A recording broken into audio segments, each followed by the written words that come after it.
सुंदर गोष्ट आहे आणि छोटीशी आहे. नक्की पहा तुम्ही. तुम्हाला आवडेल. जुनी पुराणीच आहे गोष्ट. तर काय असते, एक म्हातारी असते, तिची 3 मुलं असतात आणि छोटी-छोटी नातवंड असतात. तर ती नातवंड काय सांगतात, "आई जरा आम्हाला खीर बनवून द्या ना, गोड-गोड खायचं आहे." तर "बाळांनो आता जेवले तुम्ही, आता कशाला खीर?" "नाही, नाही आम्हाला गोड-गोड खीर पाहिजे. आम्हाला खीर द्या बनवून तुमच्या हस्ते." अशी नातवंड तिन्ही मुलांची असतात, 2-2, 3-3 मुलं अशी. तर ती सांगते, "ठीक आहे, मी बनवते तुमच्यासाठी खीर." पहिले कसं त्यांच्या घरात सगळं गाई, म्हशी, ढुरं सगळी असतात. त्याचे रोज दूध काढायचे, दूध पियायचे. त्याच्यानंतर तूप, दही करायची, ते काढायचे. त्याच्यानंतर ताक वगैरे सगळं त्यांच्या घरात आहे सर्व. तर दूध होताच, दूध ठेवला तिने चुलीवर आणि खीर बनवायला चालू केली. सगळं त्याच्यात टाकलं दुधामध्ये, म्हणजे शेवई टाकली, रवा टाकला, काय बदाम, काजू वगैरे टाकले, तूप टाकला. पहिले गुडाने बनवायचे ते खीर. गूळ टाकला आणि ती अशी घाटा देतच आहे. ती तर चमचा नसते पहिला. कशी ती ओळकी असते. त्या ओळखीला म्हणजे कसं नारळाची करवंटी असते, त्याला असं खाटी लावून आणि ओळकी बनवली असते. ती ओळखीने अशी घाटा देत असते. घाटा देता, देता, देताना कोणी मग होतच आलंय आता खीर. पोरं पण घायला लावल्या, "आई झालं का? खूप खूप सुंदर वास सुटलाय खिरीचं, द्या लवकर." तर "हो, हो, होते बरं." तेवढ्यात भूतानी हात घातलं दोन्ही तिथून खिडकीवरून.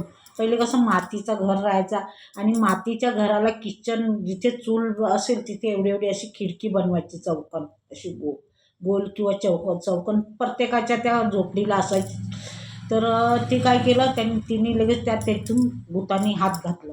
हात घातला तेवढ्यात तिने काय केलं, ते टोपात खीर बनवतच ती ओळखी भरली आणि हातावर टाकून दिली ती खीर आणि तो हात बाहेर काढला. भुतानी बाहेर काढला. तेवढ्यात मुलांना काय सांगितलं का, "अरे मुलांनो, मुलांनो, जरा बघा तर बाहेर, कोणी हात घातलेलं, मी त्याच्या हातावर खीर टाकली. बघ माणसं आहे का भूत आहे बघ, पण भूतच असेल असं वाटते मला." तर मुलं गेली सगळं बघितलं. पहिले कसे लाईटी वगैरे दिव्यावर घर चालायचा. म्हणजे दिवा पेटवायचा आणि आपला हे करायचं.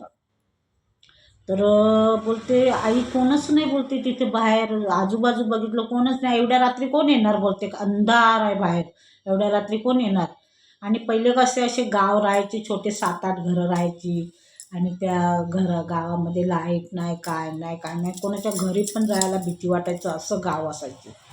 तर नंतर बघितलं, अरे नाही, मग ती पोरं आली, कोणच नाही. मग ती समजली का भूतच असेल. तर भूतानी हात घातलेलं, पण पहिल्याची जमान्याची लोकं घाबरायचे नाही. ते बिनधास्त ते भूतं पहिले असायची बोलते, भूतं निघायची, पण ते घाबरायचं नाही. तिने लगेच, तिला माहिती आहे भूतच असेल म्हणून तिने ओळखी भरून टाकली त्याच्या हातावर भूताच्या आणि मग तो गेला, तर खीर घेऊन गेला. अशी गोष्ट असती. तर गोष्ट तुम्हाला कशी वाटली ते नक्की पहा आणि खरोखर पहा. ती गोष्ट जुनी गोष्ट आहे, ही काही नवीन नाही आहे. पण एक एक 2-2 कडवं आपण त्याच्यातून शिकायला काहीतरी भेटेल, म्हणून नक्की पहा तुम्ही. आणि आवडली तर नक्की एक फॉलो करा, सबस्क्राईब करा आणि लाईक करा. तर एवढी सांगून माझी गोष्ट